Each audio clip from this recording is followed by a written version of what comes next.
Dan kita sambung bacaan pada muka surat 824, hadis yang ke-16. Kitab satu lagi 668. Bismillahirrahmanirrahim. Assalamualaikum warahmatullahi wabarakatuh. Al-Fatihah. A'udzu billahi minasyaitonir rajim. Bismillahirrahmanirrahim. Alhamdulillahi rabbil alamin arrahmanir rahim maliki yaumiddin. Iyyaka na'budu wa iyyaka nasta'in ihdinas siratal mustaqim. Siratal ladzina an'amta 'alaihim ghairil maghdubi 'alaihim waladdallin. Innal hamdalillah nahmaduhu subhanahu wa ta'ala wa nashkuruh wa na'udzu billahi min syururi anfusina wa min sayyiati a'malina. Innahu man yahdillahu fahuwal muhtad wa man yudlil falan tajida lahu waliyan mursyida. Ashhadu an la ilaha illallah wahdahu la syarika lah wa ashhadu anna Muhammadan abduhu wa rasuluh. Rabbana iftah bainana wa baina qaumina bil haqq wa anta khairul fatihin. Fasayakfikahumullah wa huwas samiul alim. Amma ba'd.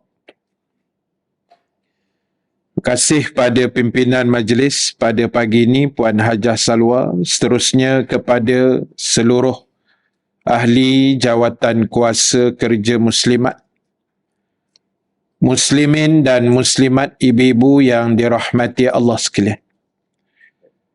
Alhamdulillah ta'ala, kita memanjatkan kesyukuran kepada Allah Subhanahu wa ta'ala. Dengan keizinannya kita dapat sama-sama dipertemukan sekali lagi pada pagi ini. Alhamdulillah. Pada tarikh 9 hari bulan Sya'ban, kurang lebih 3 minggu lagi, insya-Allah kita akan masuk dalam bulan Ramadan Al-Mubarak biiznillah. Amin ya rabbal alamin. Muslimin muslimat, insya-Allah pada pagi ini seperti biasa kita akan sambung kembali perbahasan dan perbincangan menggunakan kitab Al-Azkar, dan kita sambung bacaan pada muka surat 824, hadis yang ke-16. Kitab satu lagi 668. Kitab lama 824. Bismillahirrahmanirrahim. Hadis yang ke-16. Daripada Ibnu Mas'ud ataupun Abdullah bin Mas'ud radhiyallahu anhuma,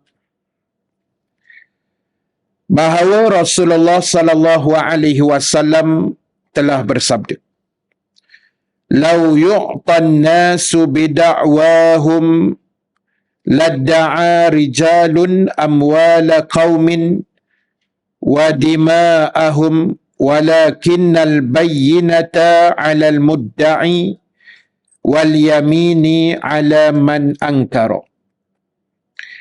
Sekiranya gugatan seorang itu dapat lulus begitu sahaja, nescaya banyak orang yang menggugat harta dan jiwa suatu kaum.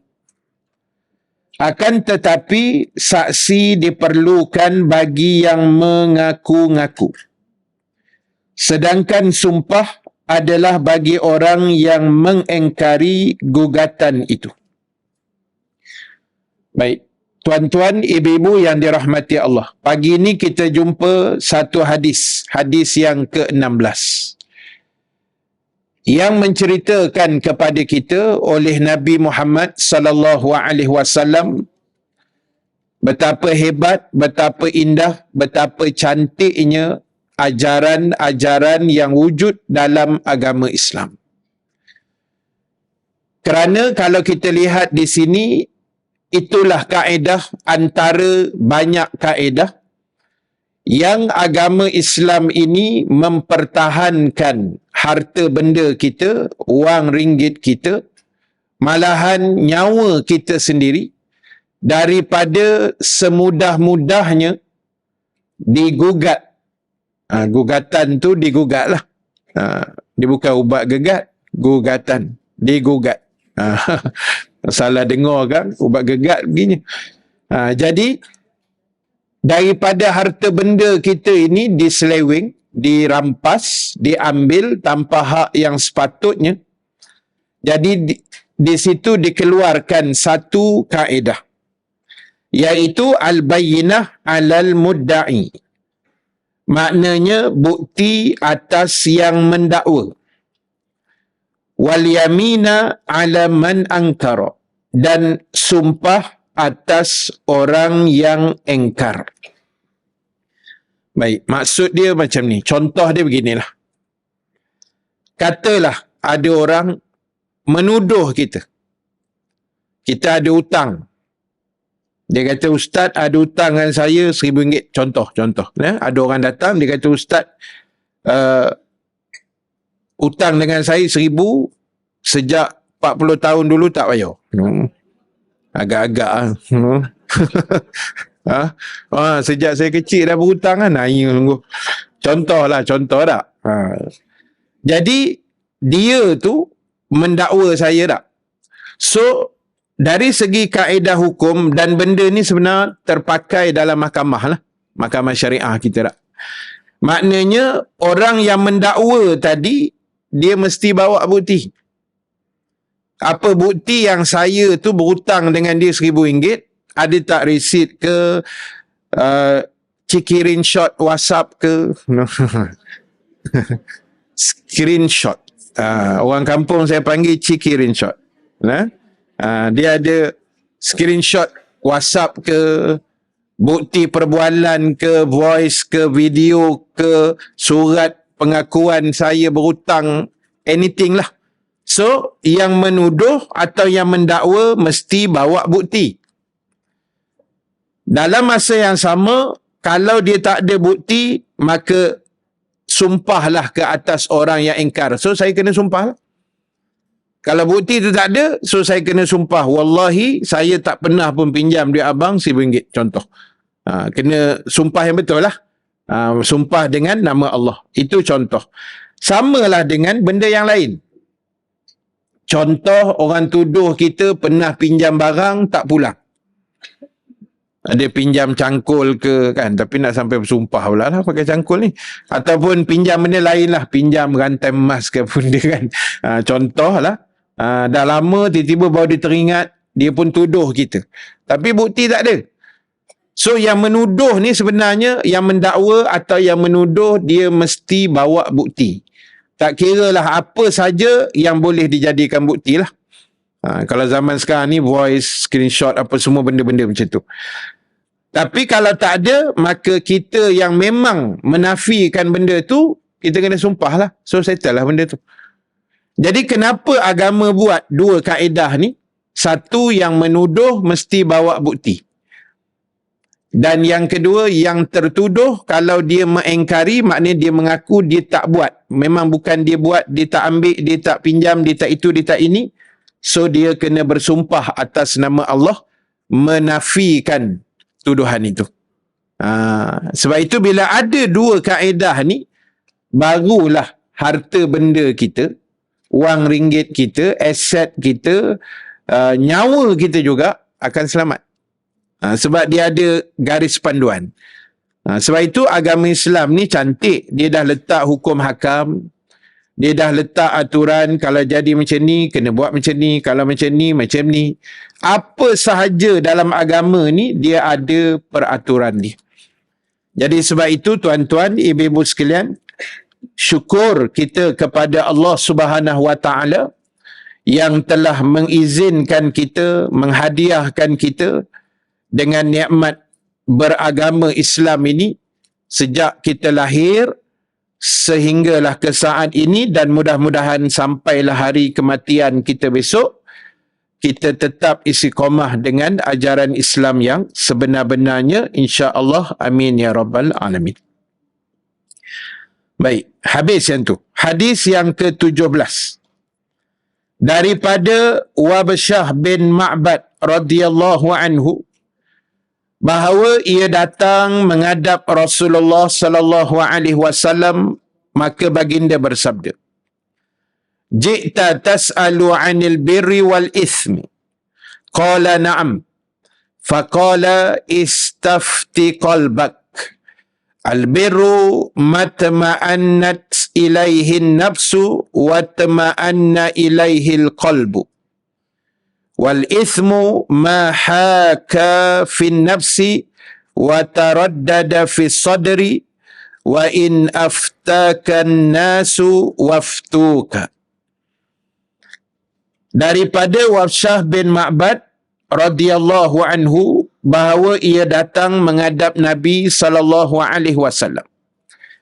Lalu Nabi bertanya kepada beliau, "Kamu datang menanyakan tentang kebaikan dan dosa?" Lalu sahabat itu menjawab, "Ya." Lalu Nabi bersabda, "Mintalah keterangan dengan hati nuranimu." Maksud dia, apa-apa hal sekalipun, jawapan itu mesti terbit dengan jelas dan terang daripada hati nurani manusia. Hati kecil kita lah. Iaitu, kata Nabi, kebajikan adalah suatu yang dirasakan mententeramkan jiwa dan mententeramkan hati. Baik, itu benda pertama yang kita kena ingat bila kita melakukan kebaikan atau mendengar berita-berita yang baik, sesuatu yang elok, sesuatu yang ada manfaat, maka secara fitrah yang Allah Ta'ala jadikan dalam hati kita, mestilah jiwa kita akan tenteram dengan kebaikan dan kebajikan yang kita buat atau yang kita tengok orang lain buat.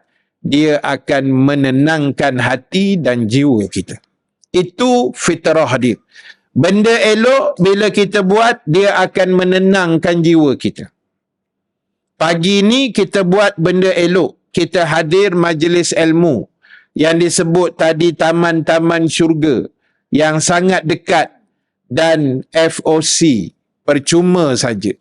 Tapi ialah bukan semua orang Allah pilih untuk datang. Majlis ilmu ni dan apa saja kebaikan ni, tuan-tuan ibu-ibu sekalian, ceritanya Allah yang pilih. Dia bukan syarat duit banyak, bukan syarat duduk dekat, bukan syarat duduk jauh, bukan syaratnya kaya, bukan syaratnya sihat. Allah izin, Allah pilih, kita dapat. Allah tak pilih kita, kita tak dapat. Tu je cerita dia.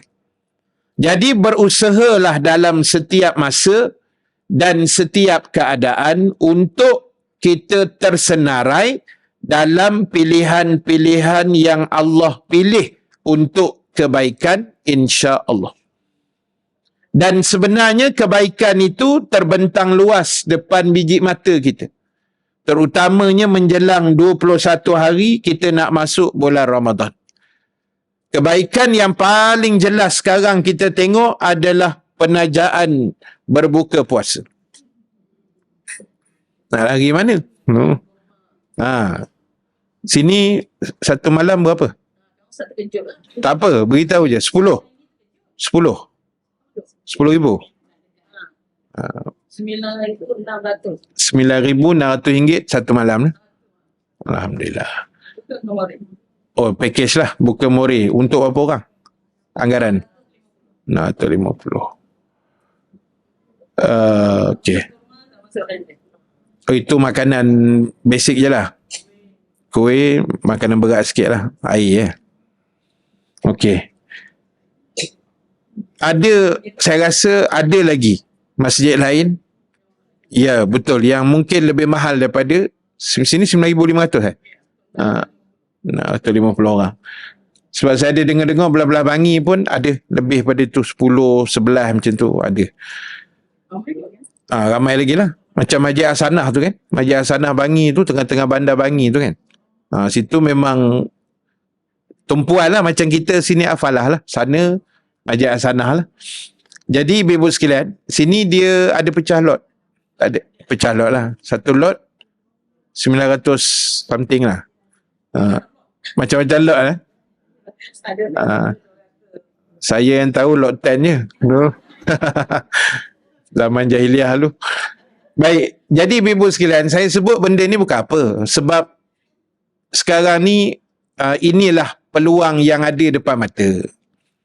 Dan mungkin kita nak ambil satu lot 9,500 tu mungkin tak semua orang boleh lah. Ya, tak semua orang mampu walaupun dia duduk Subanjaya ni ataupun USJ ni. Jadi sebab itu pihak masjid juga, surau dan tempat lain dia buat pecah-pecah lot gitulah. Macam surau rumah saya kecil je, satu malam RM2,500. Jadi dia pecah lot RM250 satu lot untuk 10 orang macam tu kan. Ada setengah surau RM175 satu lot. Ada satu surau saya tengok dekat Gombak, sebab surau dia kecil, jamaah pun tak ramai, dia ada satu taman saja. Jadi dia buat satu malam 600 terus. Itu lagi dahsyat, pagi buka malam dah penuh. Full house habis dah sebab 600 kan. Tapi tak apalah. Cuma poin saya tadi adalah inilah peluang yang kita ada. Kita jangan banyak beralasan. Ini saya pesan untuk saya jugalah. Sama-sama kita muhasabah diri. Kita jangan banyak beralasan. Tahun ni hajah tak masuk ke? Satu lot ke? Ataupun satu malam ke? Dia kata tahun lepas dah masuk Ustaz. Itu jangan. Tahun lepas. Tahun lepas tu Alhamdulillah dah settle. Kita doa mudah-mudahan Allah terima. Kan? Tahun ni punya cerita. Sebab kita jangan berkira dengan Allah Ta'ala. Dengan Allah jangan berkira. Saya bukan tak nak masuk Ustaz, tapi yalah saya bagi peluang orang lain. Ayat dia. Saya bagi peluang orang lain. Sepatutnya fastabiqul khairat. Berlumba-lumba. Kan? Siapa cepat dia dapat dulu. Macam tu. Tahu-tahu dah penuh dekat Masjid Hafalah. Kau carilah masjid lain. Mukminun ke mana-mana kan. Pandai-pandai lah. Jadi sepatutnya macam tu. Kan? Jadi tuan-tuan ibu-ibu sekalian, ini peluang. Kalau Masjid Hafalah ni masih ada kekosongan lagi, masuklah lot-lot yang ada. Kan? Tak kira lah. Tak pun kita taja buah kurma ke, air mineral ke apa ke, carilah peluang. Sebab pahala tu dia bukan sama macam bulan Syakban ni atau bulan Syawal, tak ada. Ramadan cerita pahala saja. Ramadan ni gudang pahala. Jadi sebab itu tuan-tuan ibu-ibu sekalian ambil peluang ni. Saya share satu kisah 2-3 hari lepas. Saya share sekali lagi cerita yang sama dekat masjid kita ni lah pagi ni. Saya kuliah maghrib baru ni satu masjid area Shah Alam. Jadi macam biasalah, habis kuliah saya meniaga sikit. Cari-cari duit minyak orang kata kan. Jadi meniaga lah sikit, kurma lah apa semua, apa anggur lah itu, karipap lah macam-macam lah. Jadi dah habis orang beli-beli tu, adalah seorang last kali customer. Dia keluar daripada pintu Muslimat. Seorang makcik yang kita boleh panggil nenek lah. Dia jalan dengan handbag dia. Handbag telekung tu lah. Kan, handbag perempuan yang selalu bawa pergi masjid tu. Jalan slow-slow, dia pergi kat meja saya jual tu, dia tanya, Ustaz, anggur ada lagi Ustaz? Anggur. Ada. Makcik nak berapa? Sekotak ada sekotak. Sekotak ada ni banyak ni. Tapi saya jual pack. Satu pack tu RM20 saya kata kan. Makcik nak sekotak ke? Dah 2 je. 2 pack. Dua pack lah, sekilo lah. setengah kilo. Jadi dia pun ambil, saya bungkus, dia bayar, dia jalan. Dia jalan tu, dia pergi parking kereta, rupanya dia mandu sendiri. Lalu depan saya ni ada AJK 2-3 orang, AJK masjid sembang kan. Saya kata hebat ni makcik ni. Dia boleh mandu sendiri, umur dekat-dekat 80. Saya ingat 78, 79, 80 macam tu. Tapi nampak segak, smart lah, steady lah body dia tu kan, jalan so slow. Tapi hebat, saya kata dia boleh mandu. AJK kata apa? Ustaz, itu belum hebat Ustaz. Itu tak hebat Ustaz. Ada lagi hebat tentang makcik ni. Saya kata apa dia? Ni Ustaz, penajaan. Ni cerita penajaan. Sebenarnya bukan cerita makcik tu sangat. Cerita penajaan tu. Tapi dia berkait dengan makcik tu lah. Kan? Dia kata, Ustaz, masjid kami satu malam 5,200. Sini 9,500. Sana 5,200. Makcik ni Ustaz, dia orang pertama yang ambil Ustaz. Buka aja dia bayar terus. Dia ambil 4 lot Ustaz. 4 malam. So 4 kali 5.2 ialah 20,800. Itu lagi hebat. Itu tak hebat Ustaz. Ada hebat lagi rupanya. Hebatnya makcik ni, dia orang pertama yang bayar. Dan sekali ambil bukan satu malam, 4 malam dia tapaunya. Lagi hebat, tiap-tiap tahun macam tu. Tiap-tiap tahun. Dialah orang pertama, dialah 4 malam dirembatnya semua. 4 malam. 4 malam, 20,000 lebih kan. Dan lagi hebat Ustaz, Ramadan ni makcik ni duduk sebulan di Mekah. Dia memang macam tu Ustaz. Saya kata, banyaknya duit makcik ni. Kenapa anggur aku dia beli 2 je? Nampak Ustaz tidak bersyukur kepada Allah. Kan? Yalah, kalau dia beli banyak kan, kerja manis pula orang tua tu kan. Jadi dia beli 2 je lah. Mungkin dia bagi cucu kot kan. Jadi saya nak cerita, poin dia sekarang ni ialah, dia bukan cerita duit banyak. Sebenarnya bukan semua orang duit banyak boleh buat macam makcik tu. Itu poin saya. Kan? Jadi Allah yang gerakkan hati makcik ni. Dia kata, saya tanya diorang, dia kata makcik ni dulu ustazah. Mungkin ustazah guru sekolah macam tu lah. Dah pencen dah 80 lebih, 80 kan. Dan dia ada anak. Dia kata datuk, saya tak tahu datuk mana lah. Tapi mungkin anak dia hebat-hebat semua. Jadi mungkin sebab tu duit dia pun banyak kan. Tapi poin kita tadi, duit banyak ni belum tentu semua yang duit berkepuk banyak ni boleh buat infak macam tu punya pattern dia. Belum tentu. Hanya orang yang memang dah jadi rutin harian. Dah jadi tabiat dia. Tak jumpa tabung dia demam. Bukan nampak tabung demam. No. Itu dah teruk tu. No. Itu biasa. Jadi dia tak jumpa tabungan. Dia pergi masjid, mana tabung dia? Menggelisah dia. Itu orang hebat. Walaupun dia masuk tu mungkin RM1-2 je. Tapi dia dah dengar ceramah berpuluh tahun. Dia dah mengaji kitab azkar ni sampai koyak rabak. Tak habis-habis lagi.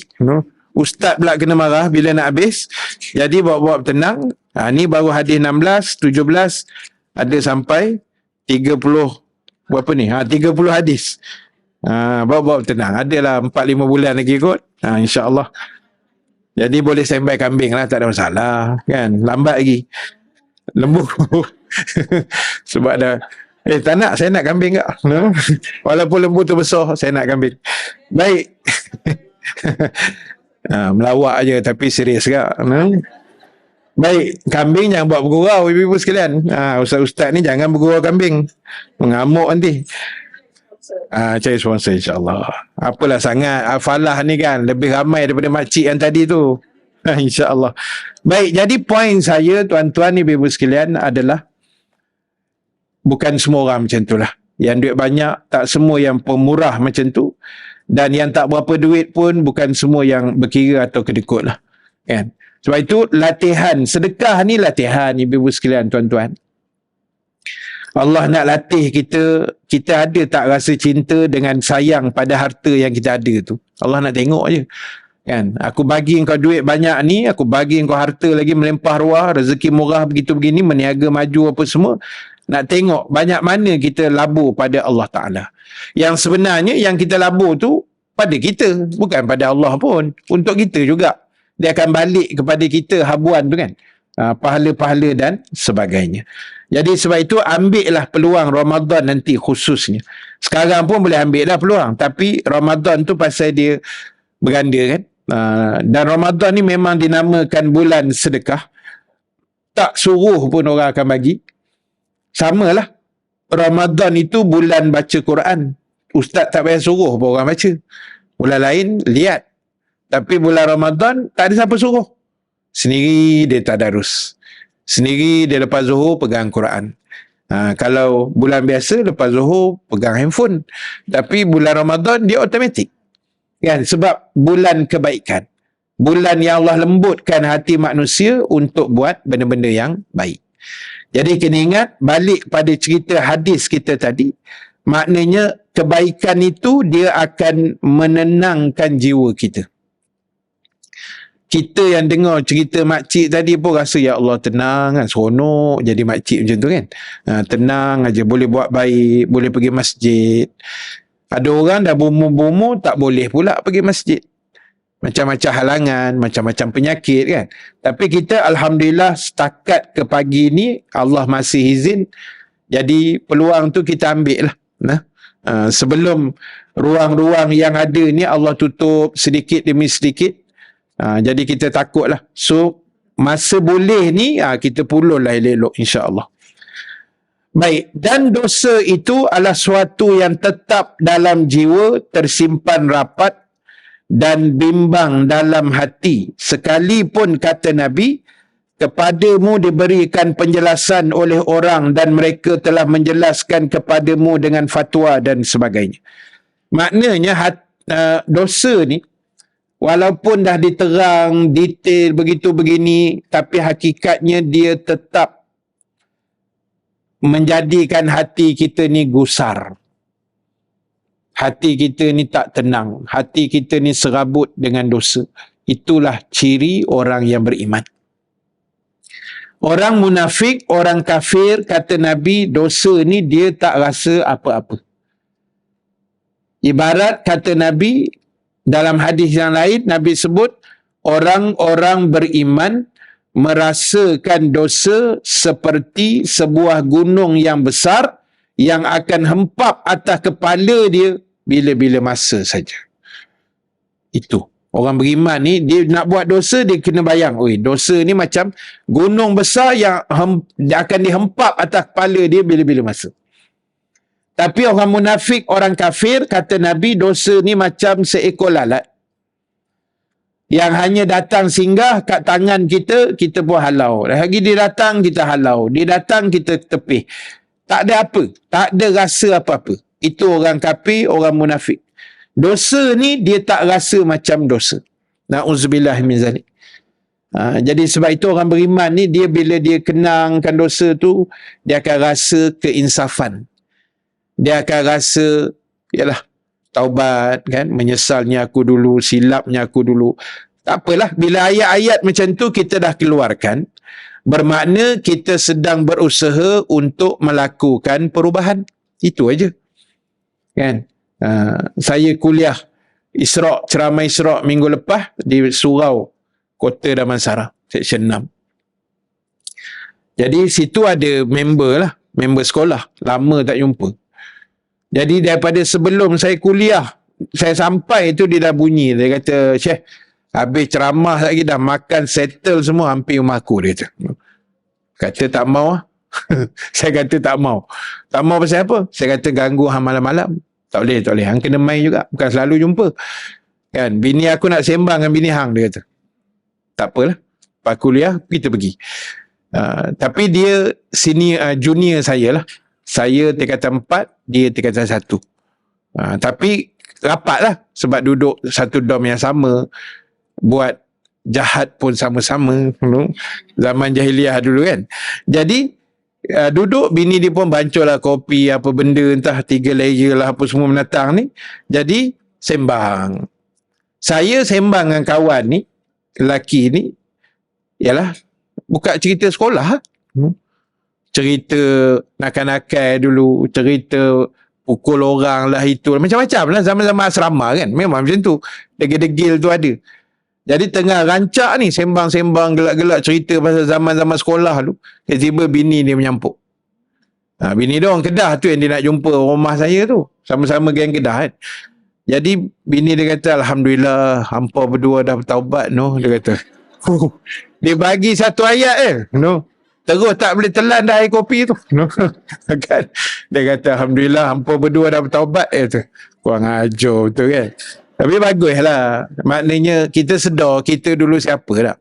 Bukannya kita ni lahir-lahir macam malaikat. Baik lahir-lahir terus pakai tudung. Saya tengok muka ibu-ibu, saya tahu dah dulu-dulu macam mana.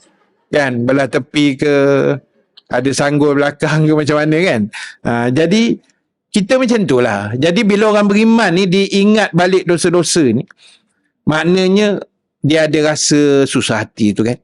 Tapi tak apa, ibu-ibu sekalian, tuan-tuan yang dirahmati Allah, kita pegang Allah Ta'ala itu Ghafurur Rahim, Maha penerima taubat dan Maha penyayang. Jadi insya-Allah kita doa baik-baik, kita pun dah berubah. Yang dulu tu kita dah tak buat. Kan? Zaman-zaman jahil kita dulu yang tidak-tidak tu dah tak ada dah. Kita nak buat pun dah tak larat dah ibu-ibu sekalian. Faktor usia kita kan. Tenaga kita bukan sama macam dulu. Tak ada. Kemarin semalam hari Ahad. Ada surau, satu surau ni dia jamaah dia aktif juga. Dia tahu saya ni suka bersukan. Saya suka main pingpong, main bola semua. Jadi hari Sabtu tu dia WhatsApp, Ustaz, besok pagi Ahad kita ada lawan bola Ustaz, 8-11. 8-8 kan. Biasa main 11-11 padang besar. Ni padang tu kecil sikit. Jadi main 8-11. Tak faham 8-11 tu maksud dia belah sini 8 orang, tim satu lagi 8 orang. Yang standard tengok Piala Dunia tu 11-11 ibu-ibu sekalian. Tolong ambil tahu sikit. No?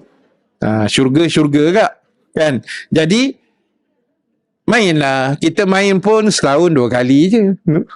Kan? Bukan hari-hari main bola. Jadi, bila main semalam tu, ya Ustaz mana saya? Mestilah penyerang. No? Apa barang jadi gol. Kan? Jadi, mesti duduk depan.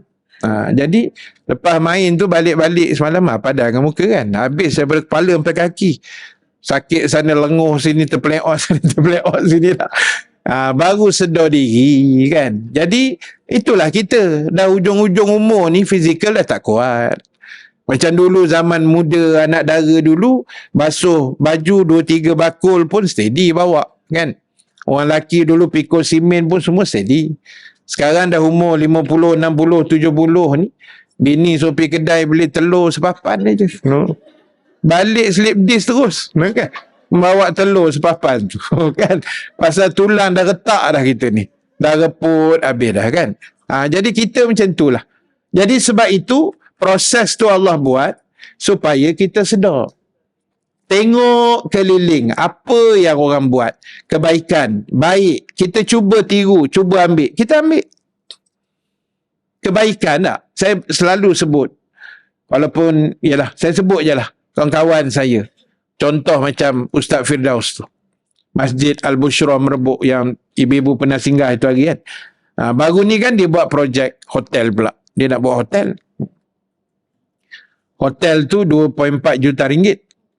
Hotel tu di Vietnam. Konsep dia tu dia ambil satu hotel. Maknanya tanah sempit tapi boleh buat hotel yang bilik yang banyak. Sebab dia kata Masjid Bushra tu dah tanah tak ada dah. Tinggal sikit. Jadi diorang nak juga buat hotel supaya mudahkan musafir nak menginap ke macam mana lah. Kan? Sebab belum ada lagi masjid yang ada hotel. Rasanya lah. Kan? Jadi dia buat 2.4 juta. So hari Jumaat hari Rabu tu hari, minggu lepas, dia buat live 9.30 malam. Dia nak cari, yalah 2.4 ni bukan kecil, besar lah. Tapi hasil dia buat live malam tu, at least dia dapat juga sikit. Kan? Dia dapat, maknanya 10%. Dia buat live malam tu, dia kempenkan dia punya apps. Apps dia Al-Bushra to you, ibu-ibu boleh download lah. Dan kalau Masjid Al-Falah pun boleh buat ke depan besok, Kita cari kepakaran anak muda kita yang boleh buat apps untuk masjid, dan dalam tu ada dana untuk infak. So kalau kita download Al-Bushra to You, Al-Bushra 2U, macam Maybank to You lah, Al-Bushra to You. So dalam tu ada infak punya kolom, kita boleh pilih infak sarapan, infak bil api air, pembangunan, hotel. Jadi Alhamdulillah 1 jam dia live malam tu dapat RM245,000 dalam masa 1 jam. Walaupun dia tak boleh lawan Khairul Aming punya Daging Dendeng lah. 3 minit 1.2 juta sale dia. Kan? Jadi itu rezeki masing-masing, tak ada masalah.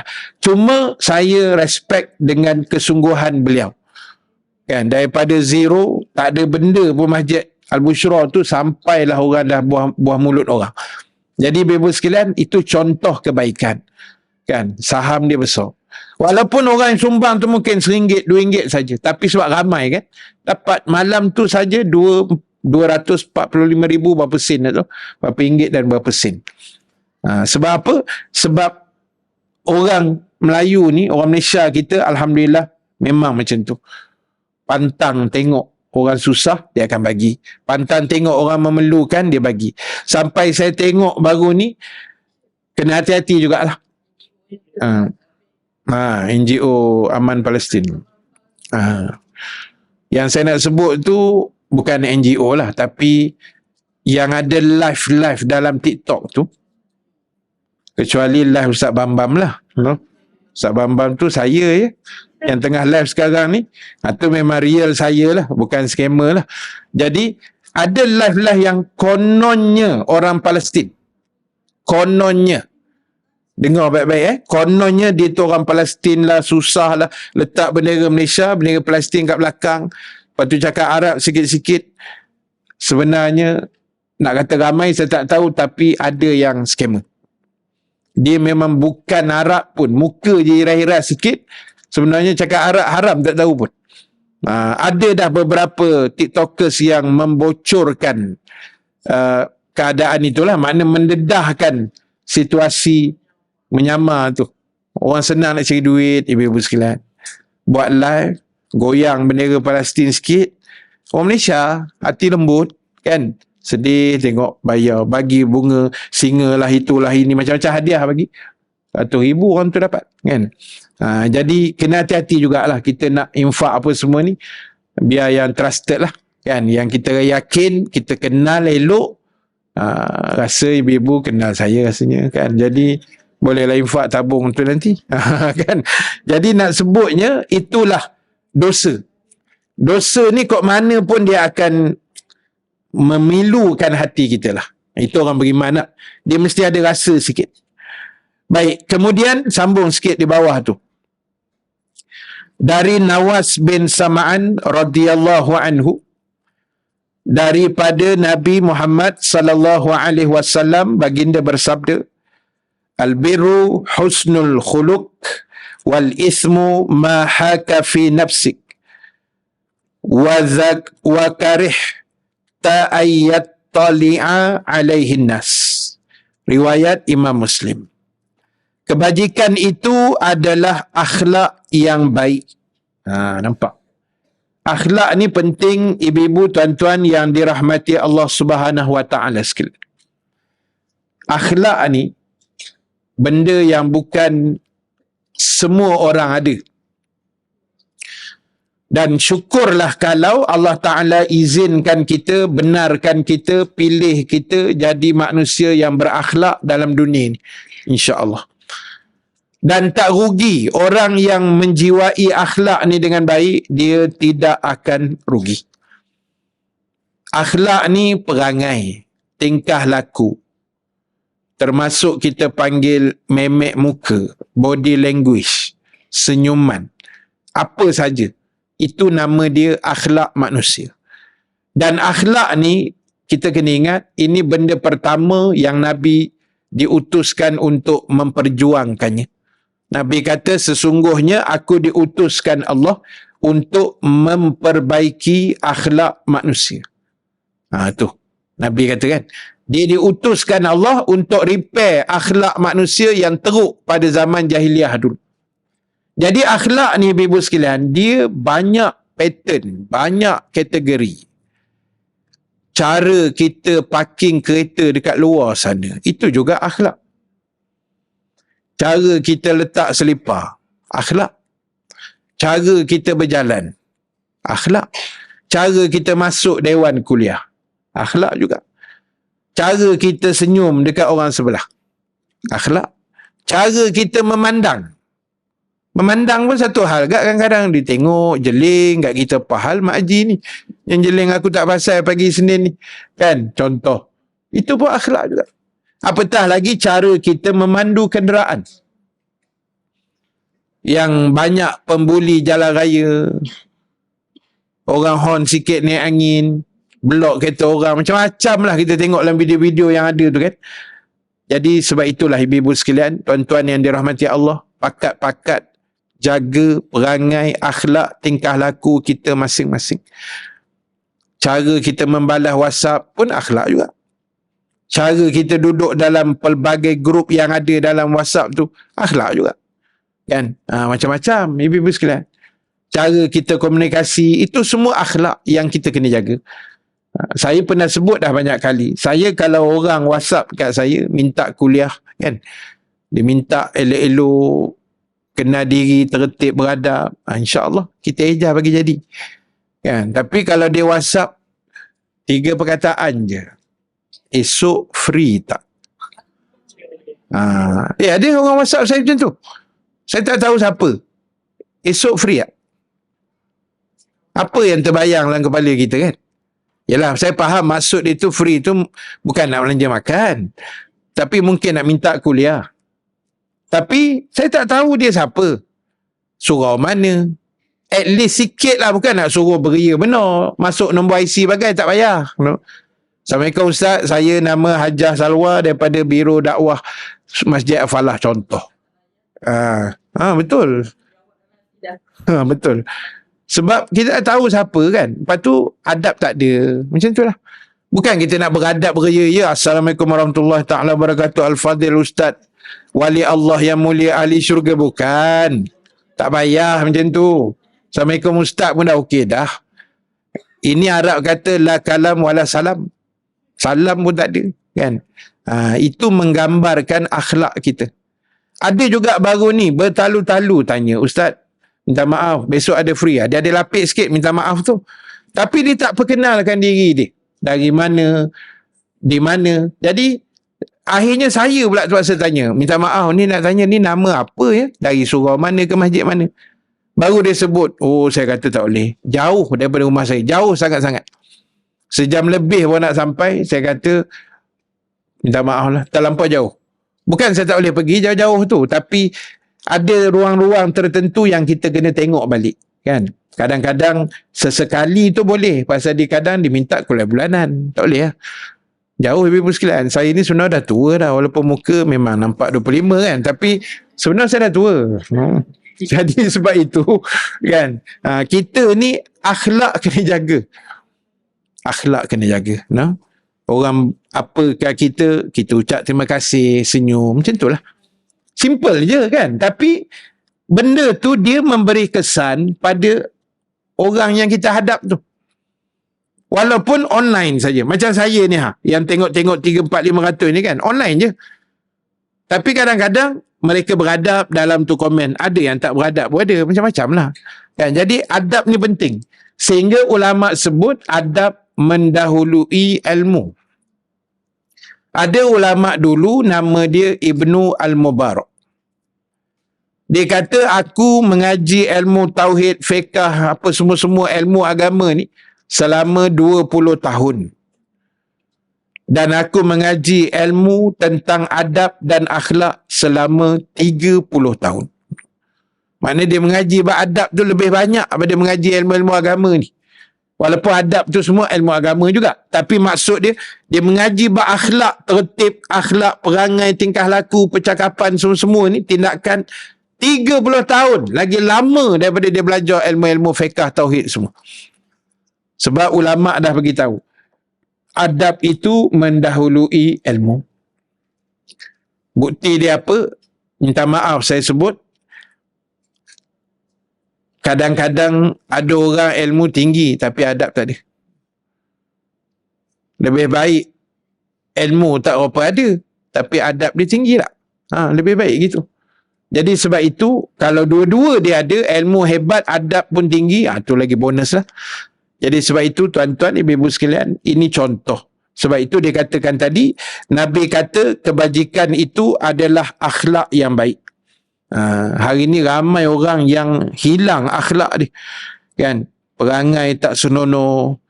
Kalau dia perempuan, akhlak dia tidak seperti mana seorang muslimat yang sepatutnya. Kalau dia lelaki, akhlaknya tidak seperti lelaki Islam yang sebenar.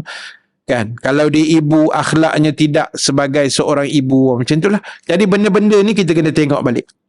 Dan Nabi kata dosa itu adalah suatu yang tersimpan rapat dalam jiwa kamu. Dan kamu tidak menyenanginya jika diketahui oleh orang lain. Jadi sifat dosa tu macam tu. Dia tersimpan dalam hati lah. Kalau boleh kita tak nak lah dosa-dosa silam kita ni sampai orang lain tahu. Malu kita. Sepatutnya macam tu. Kan orang beriman ni dia simpan dosa dia. Yalah. Kita ni macam saya sebut tadi bukanlah Nabi, bukanlah malaikat yang tak berdosa ni. Kita ni dosa boleh tahan. Jadi sebab itu simpan dosa tu baik-baik. Kalau ada pun dosa silam, tak payah kita cerita pada pasangan kita. Tak payah. Buat sakit jantung kawan tu je. Tak payah cerita. Ayang tahu tak, abang ni dulu, kan, bawah sikit daripada geng 08. Contoh kan. Tak payah cerita. Dan diam aja. Tunjuk apa yang kita ada sekarang sudah. Kan? Akhlak kita yang elok dengan isteri, dengan suami. Cukup. Orang kata kenangan silam yang tidak-tidak tu simpan aja lah dalam hati tu. Tak payah nak cerita sangat. Kan? Tak payah nak sambut ulang tahun yang ke-25 anniversary, pergi buka cerita lama macam tu. Jangan. Nanti rosak perkahwinan kita. Jadi sebab itu, adab, akhlak, itu benda yang baik, yang agama pesan. Dan kita kena elakkan perkara-perkara yang mendatangkan dosa. Dan biasanya orang beriman, dosa ni dia simpan dan dia tak tunjuk dan dia bertaubat direct dengan Allah Ta'ala. Sebab itu kan pernah satu orang perempuan zaman Nabi kan, dia datang jumpa Nabi kan, dia kata, wahai Rasulullah, aku berzina. Dia mengaku depan Nabi dia berzina. Nabi kata macam ni lah, kau diam-diam, kau balik, kau bertaubat je lah. Nabi cakap macam tu kan. Balik kau bertaubat aja. Nabi kata gitu. Tapi perempuan ni dia sebenarnya niat dia jumpa Nabi tu sebab dia nak minta Nabi jatuhkan hukuman. Itu je. Kan. Lepas tu dia jumpa balik Nabi, wahai Rasulullah, aku berzina, ni dah mengandung dah ni. Nabi kata balik kamu taubat. Dan diam je lah. Taubat pada Allah. Maknanya konsep dia apa? Dosa ni jangan didedah-dedahkan. Hari ni orang buat dosa macam mana? Dia pamer pada orang. Dia bangga pula buat video bergaduh dengan lelaki. Apa hal? Kita ni dah kenapa ni? Kan? Lepas tu buat satu tindakan yang melanggari syariah agama ataupun syariat Islam. Lepas tu kita tunjukkan pada publik. Jadi janganlah, dosa ni tak payah tunjuk. Sebab saya kata macam ni. Orang beriman ni dosa simpan. Nanti ada orang kata, ustaz tak apalah, dosa tak ada. Tanya. Baik benar ustaz ni. Mana tahu ustaz tak ada dosa. Tantah dosa ustaz dulu, lagi banyak pada dosa ibu-ibu sekalian. Kalau tahu perangai ustaz agaknya tak panggil dah ustaz datang kuliah lepas ni. Agaknya. Saya biasa, bukanlah biasa tu selalu, tak adalah. Kadang-kadang setahun sekali, setahun dua kali. Kami ni ustaz-ustaz ni macam ni lah. Berselisih tengah jalan. Selisih kan. Selisih saya Ustaz Dasuki selisih. Ustaz Ni Bakri selisih. Semua ustaz-ustaz kami selisih. Jarang jumpa. Kecuali kalau ada satu himpunan ustaz-ustaz, kami jumpa. Jadi ada satu inisiatif daripada anak-anak murid juga. Kadang-kadang ada grup-grup tertentu ustaz ni. Okey, jom. Hujung minggu ni siapa ustaz free, jom kita lepak, minum-minum, makan-makan. Tontong. Share duit. Tu zaman jahiliah punya bahasa tu dulu. Tontong tu share-share lah. Seorang sikit top up, seorang 100 ke macam tu lah. Tengok makan apa kan. Jadi, ada satu anak murid ni, dia rajin mengumpulkan ustaz-ustaz ni. Dah beberapa kali lah. Kadang-kadang kami makan, pernah sekali tu dia bawa, dia kata, ustaz, kita kumpul, kita nak bawa ustaz makan dekat lorong, dekat belah Cokit, ustaz. Lorong Haji Taib. Tak, sungguh. Memang pergi sungguh. Dia ada satu kedai makan macam tom yam ke apa benda. Saja nak bagi ustaz ni nampak suasana yang berlaku. Dengan ustaz-ustaz kena lambai. Hai ustaz, mampu tanggal kopi ustaz malam tu. Malam tu, saya ingat Ustaz Dasuki ada sekali masa tu. Lama dah. Tu geng-geng geng au-au tu lah kan. Jadi, ramai makan. Orang yang datang situ semua dah takut. Dia ingat pencegah maksiat agak je kan. Semua kopiah putih. Padahal ustaz nak datang terkedarah je. Kan? Nak menyembang sama-sama kami. Jadi, bila duduk, tak kira lah di situ pernah, dekat jalan Ipoh pernah apa, yang Pakistan punya roti-roti tu kan. Situ, lepas tu baru ni yang terbaru Menate. Mahal sikit lah kan. Kena share lah. Jadi, bila jumpa ustaz-ustaz ni, saya cakap terang-terang je ibu sekalian. Bila ustaz-ustaz longgok sama-sama ustaz, dia dah tak jadi ustaz masa tu. No? Betul saya cakap. Kan? Walaupun pakai kopiah, dia punya menyembang dah tak jadi ustaz lah. Kan? Wahara punya sembang. Yang gelak, ketawa, tepuk, bertampar semua. Saya pernah tanya sahabat tu, yang urus tu kan, yang panggil-panggil ustaz ni, yang kumpul-kumpul ustaz ni. Dia kata, abang, ni anak murid lain tahu tak kami ustaz ni perangai macam ni? Perangai wahara, kacau bilau macam ni kan? Dia kata, ustaz, tak tahu ustaz. Diorang tahu ustaz ni macam wali Allah semua. Warak, bergurau pun tak berani. Tak. Kami sama macam ibu-ibu kan? Boleh bergurau kan? Boleh melawak. Tak kisah. Tapi orang, yalah orang hormat sebab ustaz kan? Tapi bila kami kumpul sama kami, itulah rupa dia. Pecah rahsia. Orang tanya saya ni sama je. Saya kumpul dengan dia sama je ibu-ibu sekalian. Sebab kami pun orang juga, bukan malaikat pun kan. Kami pun ada jiwa, perasaan, melawak, bergurau, menangis, sedih, semua ada kan. Cuma anak murid tak tahu. Sebab anak murid ni jumpa kami kat surau kat masjid. Surau masjid dengan jubah, dengan kitab. Hebat kan. Orang tengok, hebat ustaz ni. Aku nak tegur, takut. Lalu tengok ustaz berkumpul tu meja, jahanam. Kan? Jadi sebab itu, cerita dia tadi, di sebalik kisah ni apa, itulah manusia. Kan? Dia ada perasaan, ada dosa dia. Ustaz tak ustaz pun dia ada salah silap. Kadang-kadang kami mengajar pun tersilap sebut. Ada. Saya buat video tersilap point. Ada. Saya buat balik, minta maaf. Tersilap. Kan? Jadi benda tu biasa dalam hidup. Kesilapan-kesilapan macam tu. Yang penting, macam mana jiwa kita ni nak berubah. Ke arah yang lebih baik dan lebih baik. Dan tolonglah letakkan untuk Ramadan kali ni. Dia menjadi satu target dalam hidup kita. Mesti ada target lah ibu-ibu sekalian. Contoh tak? Ramadan ni aku nak khatam Quran berapa kali? Contoh. Target. Aku nak khatam sekali. Tak apa. Bila khatam sekali, buat cara sekali. Maknanya Quran ada 604 muka surat ataupun 600 lah. Bagi 30 hari, satu hari kena baca 20 muka surat. Itu baru dapat ujung tu nanti sekali khatam. 20 muka tak satu hari. 20 muka tu bahagialah 5 waktu semayang. Ringanlah sikit. So satu waktu 4 muka surat. Lepas subuh 4 muka. Lepas zuhur 4 muka. Lepas asar 1000 muka. Bazar Ramadan. Apa barang baca Quran Ustaz? 1000 muka. Mencari kuih nak buka tu. Kan? Lepas maghrib dalam terkedarah macam ulas sahur dah. Tak ada nak baca Quran. Lepas isyak kan terawih pula. Lah hujung tu baru ada sikit tadarus kan. Jadi tak kisahlah. Pusing-pusing, target satu hari terlentang, terguling ke apa benda, 20 muka aku kena habiskan. Itu target nama dia. Untuk Ramadan kali ni kita anggar-anggar nak sedekah berapa? Apa yang kita nak sedekah? Di mana kita nak sedekah? Itu target. Biar ada target. Supaya Ramadan kita ni full. Kan?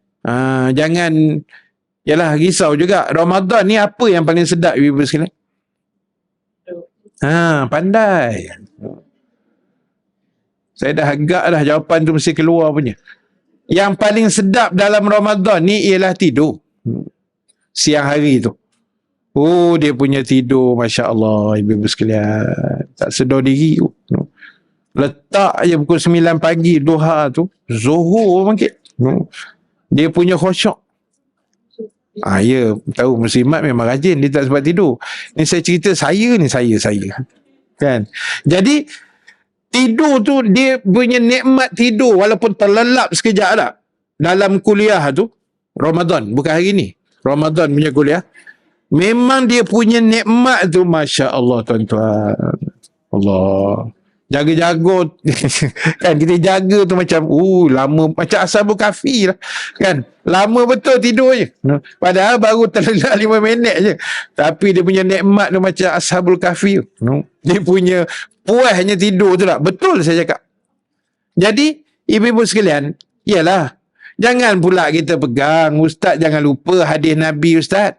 Tidur dalam bulan Ramadan tu ibadah. Mampu. Berlambak lagi ibadah lain, bukan tidur tu je. Banyak lagi semayam, puasanya, sedekah, baca Quran semualah. Kan? Jadi sebab tu saya kata, susun jadual tu elok-elok. Macam ibu-ibu saya pastilah. Raja Falah ni memang terkenal dengan segala program daripada siang celik sampai ke malam tidur pun. Macam-macam programnya, padat, likat, melekat semua. Kan? Tak boleh nak menganjak ke mana dah. Allahu Akbar. Tak masuk syurga ke, aku tak tahulah yang tu. Kan? InsyaAllah. Amin ya Rabbal Alamin. Ahli syurga semua insyaAllah. Jangan amin untuk korang je. Dengan ustaz pun sama lah. Sekali lah. InsyaAllah. Amin. Jadi, kita atur jadual. Nah, dia kena ada, orang banyak tanya kami, Ustaz, macam mana nak istiqamah? 2 je. Pertama, mesti ada jadual. Yang kedua, disiplin. Itu saja. Kalau jadual tak ada, bila baca Quran, nak tengok bila sempat. Memang tak baca jawapan dia. Bila sempat, jawapan dia memanjang. Tak sempat aja. Tak baca. Jadi mesti ada jadual. Lepas subuh, 1 muka surat. Atau 1 line, 2 muka at least. Contoh tak? Mesti ada jadual. Lepas dah baca Quran, sembahyang sunat isyraq ke duha ke apa benda. Lepas tu, rehat sekejap. Nanti pukul 11 kan, sambung pula. Baca Quran sikit. Zikir, istighfar 1000 kali. Contoh. Lepas zuhur kan, aku nak selawat sikit 100 kali. Lepas asar kan, ada target lain. Lepas maghrib kan, standby buka apa semua. Jadual tu. Malam tu dah memang full lah dengan tarawih, witir semua tu. Tadarus kan. Jadi mesti ada jadual. Barulah kita boleh konsisten. Dan mesti ada disiplin. Istiqamah ni kena disiplin. Tak ada disiplin, tak payah sembang buat istiqamah. Memang tak jalan. Kan? Kita letak target. Lepas subuh mesti baca 1 muka. At least. Ribut ke anak sekolah ke anak tak sekolah ke apa, suami naik angin ke apa, 1 muka. Jangan bagi muka kat suami tu. 1 muka. 1 muka surat. Kan? Baru betul. Dia ada jadual. Setiap hari aku pergi masjid Al-Falah RM10. Biasa RM5. Ramadan mau naik sikit RM10. Contoh. Atau berapalah yang ibu-ibu tuan-tuan termampu. Bismillah tak? Macam tu. Kita tak nak Ramadan sama macam tahun-tahun sudah. Tak ada pembaharuan. Tak ada satu peningkatan. Sebab itu nak peningkatan ni susah. Saya dah sebut dah banyak kali. Kena pening dulu. Betul nama dia peningkatan. Dia mesti kena pening dulu. Baru ada peningkatan. Dia tak boleh senang-senang macam tu je. Kan? Dia mesti pening serabut. Ya Allah, serabut aku. Kan? Dia mesti ada serabut tu. Barulah kita buat suatu tu, ibu-ibu sekalian, dia jadi satu kenikmatan. Nikmat yang buat main. Kan? Kami ustaz boleh kuliah pagi ni satu kenikmatan. Betul saya cakap. Kami dah biasa ceramah. Bila tak ceramah, demam tu. Dia macam tak senang duduk, menggelisah kan. Tu yang duduk tak duduk kat rumah buat live tu, dah tak ada kerja. Buat cakap seorang-seorang kat dinding kan, kat rumah. Tuntah-tuntah orang pun dengar beratus-ratus ya, padahal cakap dengan dinding je. Kan? Punyalah seronok, nikmat bercakap. Ibu-ibu boleh datang kuliah pagi ni satu kenikmatan. Orang lain tak dapat datang, ibu sekalian. Ada yang terlantar ke hospital, ada yang masih sakit, ada yang masih macam-macam lah. Kan? Ujian-ujian hidup ni tak sama. Jadi kita yang Allah pilih ni, saya dengan ibu-ibu pun dah lama dah rasanya. Kan? Kuliah ni dah, yalah, sampai rabak dah kitab kita ni. Kan? Sampai hilang muka surat lah. Punya lama mengaji. Tak habis-habis kan? Tak apalah. Yang penting kita mengaji. Yang penting kita mengaji lah. Jadi, perubahan tu, biar ada peningkatan sikit lah. Ramadan kali ni, tahap puasa kita tu, kita upgrade sikit. Kurang-kurangkan gosip kan. Untuk Ramadan besok, dia diam je. Kawan cakap apa, kita geleng-geleng macam tu je. Jangan layan. Ni kalau ya ke, bila ya ke je, dia start lah. Dia start lah sambung dia punya karangan dia tu kan. Jadi tak payahlah ibu-ibu sekalian, sudah-sudah lah tu kan. Tak ada datang apa-apa keuntungan pun. Baik kita sebar benda-benda yang baik, benda yang elok dalam hidup kita ni, insya Allah. Wallahu ta'ala a'lam. So hadis yang ke-18, sekejap baik, hadis yang ke-18, kalau ikut jadual kita ni, hari ni 19 kan? Jauhnya. Awal Februari, hari ni berapa? Hari ni 19. Kalau ikut jadual asalnya 2, 3, 4 bulan kot. 4 Mac. 4 Mac tapi dengan sedihnya dimaklumkan, Allah. Tak ada, saya pergi cuti tak? Tak adalah jauh-jauh mana pergi typing ni pun kan. 2, 3, 4. Sabtu, Ahad, Isnin. Isnin tu bawa balik. Ya, terima kasih ibu. Jadi tak ada, saya tak boleh kampung. Saya ke typing. Sebab typing tu saya suka pergi situ. Kebetulan adik ipar dia punya mentua dia di situ. Jadi situ pun banyak makanan. Saya situ makan je. Saya tak ada benda lain. Pergi cuti semua cari makan je kan. Terdarah je. Jadi di atas faktor itu jualan yang saya bawa hari ni ibu-ibu habiskan lah. Sebab nanti tak ada stok. Lambat. Alasan. Baik, jadi ibu-ibu sekalian, saya minta ampun, minta maaf. Kita berhenti setakat tu dulu. Hadis ke-18 kita sambung Ramadan lah. 18 Mac Ramadan insya-Allah. Insya-Allah biiznillah. Waktu lewat sikit 10.30. Remind balik Baik. Sebulan lagi.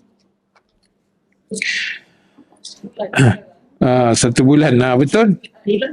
Sudah pasti ibu-ibu akan merindui susuk tubuh yang ada ini. Baik. Alah, tengok TikTok hari-hari ada. Apa nak rindu sangat. Rindu kita.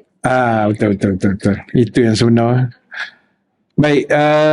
Baik, kita ada hajat daripada Puan Selamah Abbas untuk mendoakan anak saudara beliau yang berada di ICU yang ditidurkan kali ketiga.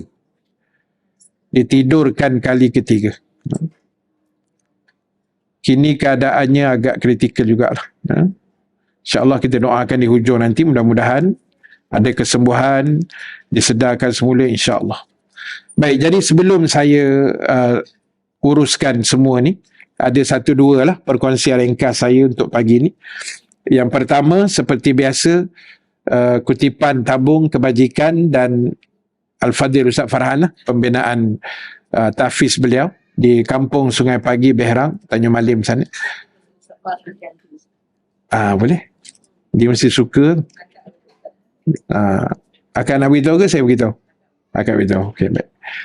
Baik, jadi pertama ada kutipan tabung lah macam biasa. Nanti Muslimat akan letaklah tabung di belakang. Dan yang kedua, untuk jualan pagi ni, saya ada bawa beberapa jualan. Yang pertama, kari pak frozen yang itu hari lah.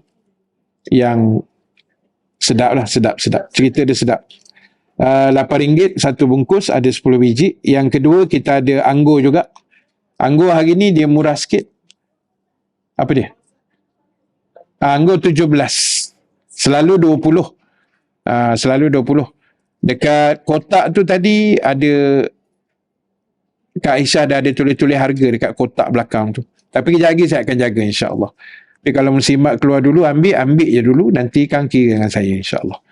Baik, kita ada anggur. Anggur biasa kita jual 20, tapi ni sebab dapat modal dia murah lagi, so kita jual murah sikit lah. RM17. Anggur South Africa, kali hitam, tak ada biji. Sedikit crunchy lah. Dia tak adalah crunchy sangat, tapi sedikit crunchy. RM17 setengah kilo. Kemudian kita ada lauk segera tu. Adalah rendang ayam lah, apa kurma ayam, apa bagailah macam-macam. Kalau yang berminat, RM12 satu pack tu. Dia koyak terus makan saja, sesuai untuk sahur lah.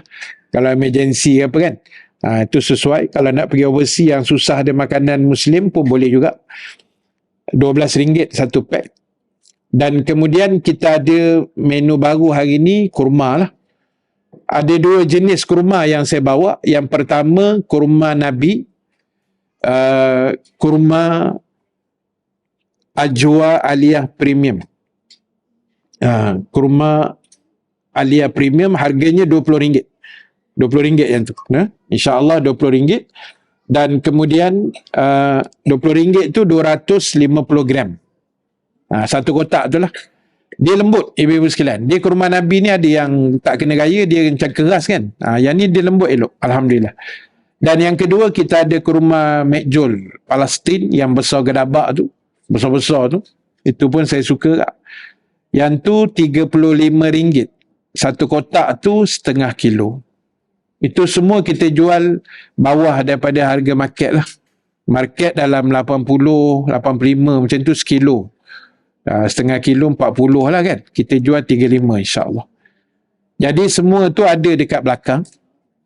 Nanti boleh ambil tenang-tenang sikit. Plastik pun ada saya siapkan. Kalau tak buat duit, tapi muslimat selalu buat duit lah kan. Boleh bayar, dan kalau nak QR code pun boleh, tak ada masalah. Baik, itu saja. Terima kasih. Yang baik, yang benar daripada Allah, yang kurang kelemahan diri saya sendiri. Kita tangguhkan dulu majlis dengan tasbih kafarah suratul As dan bacaan doa. Subhanakallahumma wa bihamdika nashhadu an la ilaha illa anta nastaghfiruka wa natubu ilaik. Bismillahirrahmanirrahim. Wal asri innal insana lafi khusrin illa allazina amanu wa amilus salihat wa tawasaw bil haqq wa tawasaw bis sabr. A'udzubillahi minasyaitonir rajim. Bismillahirrahmanirrahim. Alhamdulillahi rabbil alamin wassalatu wassalamu ala asyrafil anbiya'i wal mursalin Sayyidina Muhammad wa ala alihi wa sahbihi ajma'in. Allahumma ja'al jama'ana haza jama'an marhuma wa tafarruqana min ba'dihi tafarruqan ma'suma wa la taja'alillahumma fina syaqiyan wa la mahruman wa la matruda. Ya Allah, ya Tuhan kami memohon, berdoa dan merayu kepadamu ya Allah, agar Engkau izinkan kami untuk dapat mengecapi nikmat sebulan Ramadan pada tahun ini ya Allah, dalam keadaan sihat walafiat, dan kami dapat melaksanakan ibadah kami sebulan penuh dengan sebaik mungkin ya Allah. Ya Allah, ya Tuhan kami mendoakan buat salah seorang jamaah kami yang anak saudaranya sedang ditidurkan buat kali yang ketiga ya Allah, agar Engkau berikan kesembuhan yang terbaik kepada beliau ya Allah. Sedarkanlah beliau dengan segera ya Allah, dan izinkanlah beliau untuk kembali meneruskan kehidupan seperti biasa ya Allah. Rabbana alaika tawakkalna wa ilaika anabna wa ilaikal masir. Rabbana atina fid dunya hasanah wa fil akhirati hasanah wa qina azaban nar. Wa sallallahu ala sayyidina Muhammad walhamdulillahi rabbil alamin. Assalamualaikum warahmatullahi wabarakatuh.